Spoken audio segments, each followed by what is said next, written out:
Ayun, finally, at after few hours ng paghihintay dito sa port ng Katiklan, ay pinaglinya na tayo ng mga pulis. Yan, kasi merong iikot na bomb squad dog na magtitingin ng ating bagahe.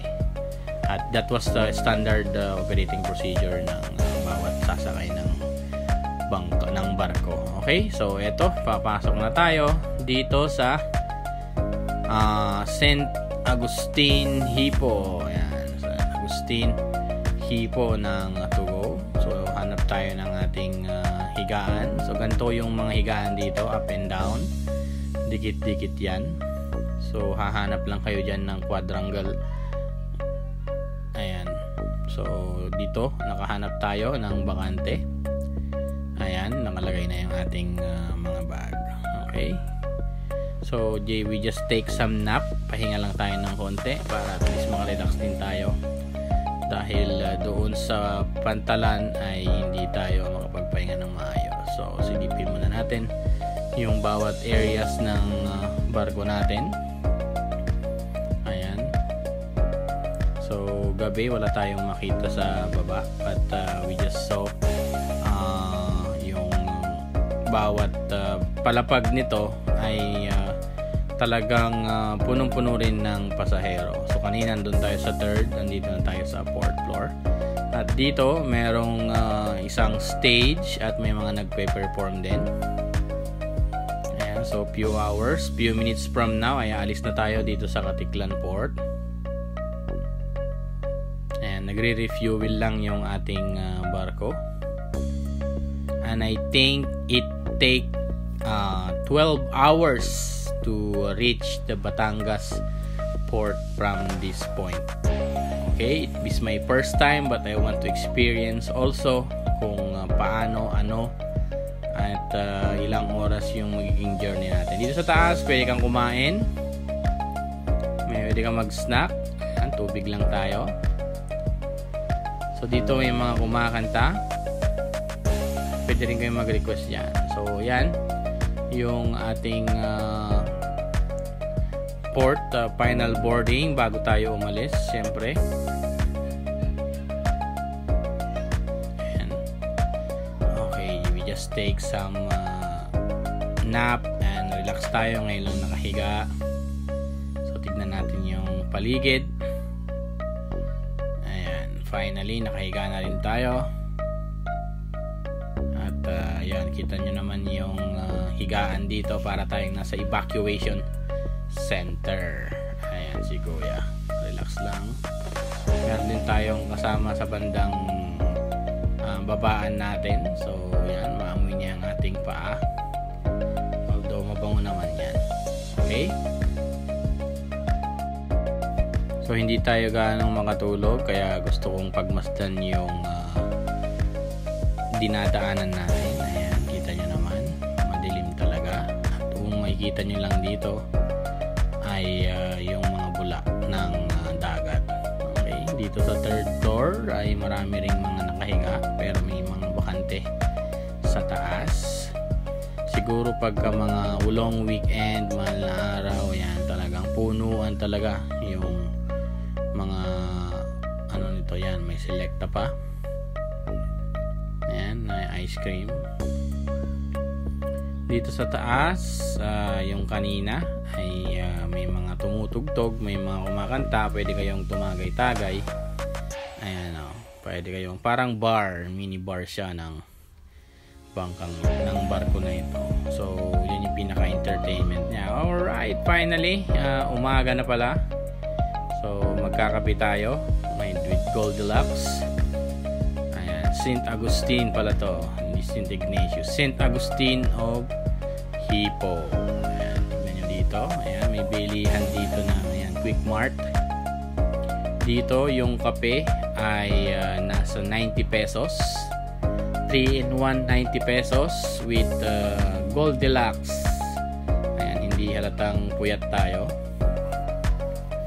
Ayan, yung kape natin ay 300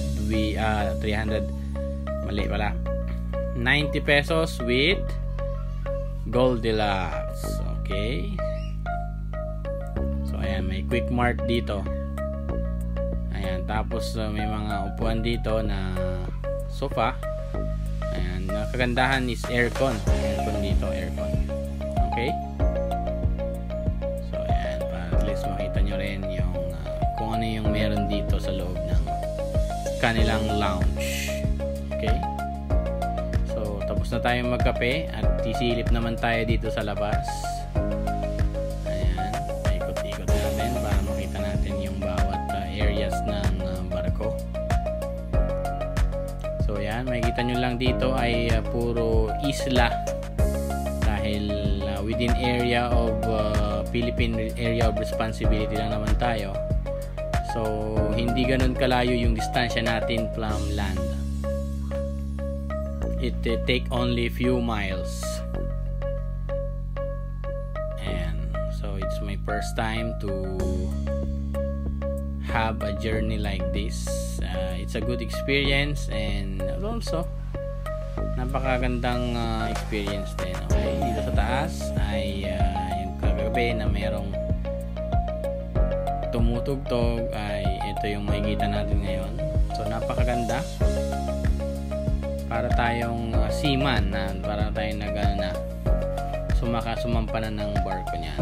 Okay, dito yung mga tao gusto nilang umupo, enjoy yung scenic surrounding. Ayan, pwede kayo dito. At meron tayong free breakfast sa ating ticket. So yun yung hotdog, egg, and fried rice. Ayan, nakakalungkot sipin na may mga basura pa rin talaga na makikita sa karagatan natin.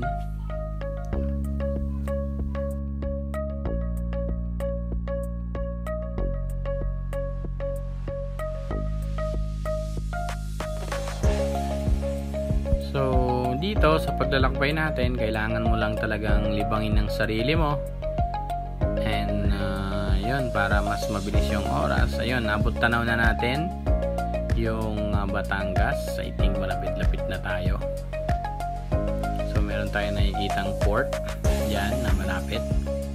At, ito, makikita natin yung mga malapit na isla dito sa may parte na ng Batangas.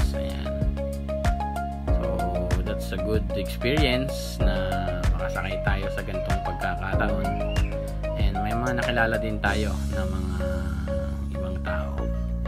Ayan, I think that was in Batangas, yung mataas na Barang Mama Mary yata yun. Ayan, dito na yan sa Batangas. Ayan, so nakita na natin yung mga nakadaong dito na port sa may Batangas, not nakadaong directly from the Pantalan or from the port, na dito lang sila garahe, kumbaga yan yung garahe nila dyan sa middle of the area na ng port yan. So yun ganun mismo yung itsura ng ating barko, Tugo. I think Tugo is former Super Ferry. Ayan, dito na tayo, malapit na tayo, magpa-parking na tayo. At siyempre ito na yung skills ng kapitan kung paano niya mapapalapit doon sa mismong gilid at yung saktong-sakto talaga. Ito yung pinag-aaralan ng mga kapitan at expert sila dyan. Okay, so yan, Starlight Ferries, yan din yung nakita natin kahapon doon sa may Katiklan. So ganyan na ganyan yon. Finally, malapit na tayo. Dito na tayo sa Batangas Port, and it is our first time also to be here. At yun, nakita na rin natin at nakapunta na rin tayo dito finally. Okay, also may final announcement ang management ng Tugo at ang kapitan. Siyempre nagpapasalamat siya at naging safe din ang ating paglalakbay mula sa Katiklan. So, salamat sa inyong lahat at thanks God and praise God dahil safe tayo na nakarating dito.